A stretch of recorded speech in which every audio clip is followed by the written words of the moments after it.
Alrighty, we have story time. Poo in the Zoo. Young Bobby McGrew was a keeper at the zoo.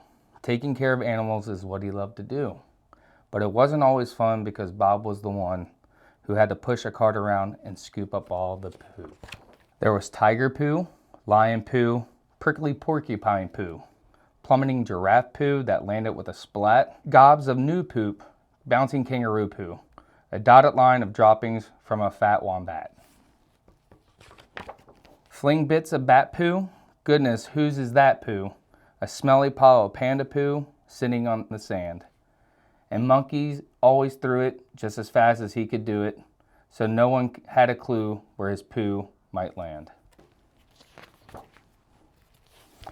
Bob felt dizzy. He was much too busy, with big jobs and little jobs all around the zoo.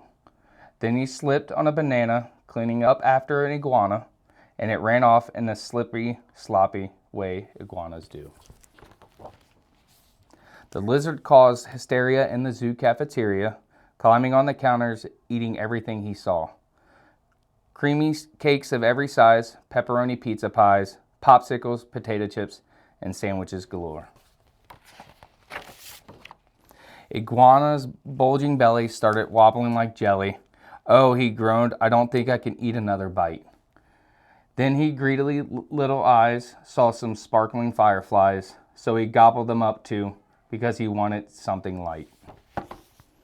Iguana said, uh-oh, as his bum began to glow.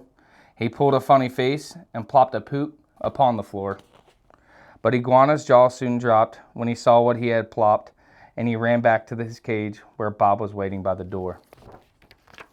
Bob turned around and saw something glowing on the floor, a pile that glowed so brightly it was lighting up his face. I've never seen such poo as so glowing or so green, he whispered to himself. It must have come from outer space.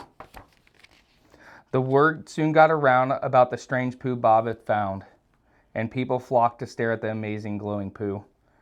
Then a man in a cravat and sparkling blue top hat said, hello there, Mr. Zookeeper. My name is Hector Glue. I'm like you, said Hector. I'm another poo collector. I collect exotic poo. Oh, I have quite a big selection. I want the world to see how amazing poo can be. Please climb aboard my poo museum. I'll show you my collection. I have a pile of Yeti poo and something that like spaghetti poo. Smoking pile of dragon poo. It's very hard to find. A mammoth poo and ice. Oh, and this very nice. It's a massive pile of poo that's from a dinosaur behind. I've got huge poo, tiny poo, dusty poo, and shiny poo. Every kind of poo that you could ever wish to see. While I've got some dodo doo-doo, but not glowing poo like you do, oh, I simply have to have it. Will you sell your poo to me? So Bob sold the poo to a happy Hector Glue, and he spent all the money on a robot pooper scooper. And it rolls around the zoo and it picks up all the poo. And for Bob and all his animals, life is simply super duper. The end.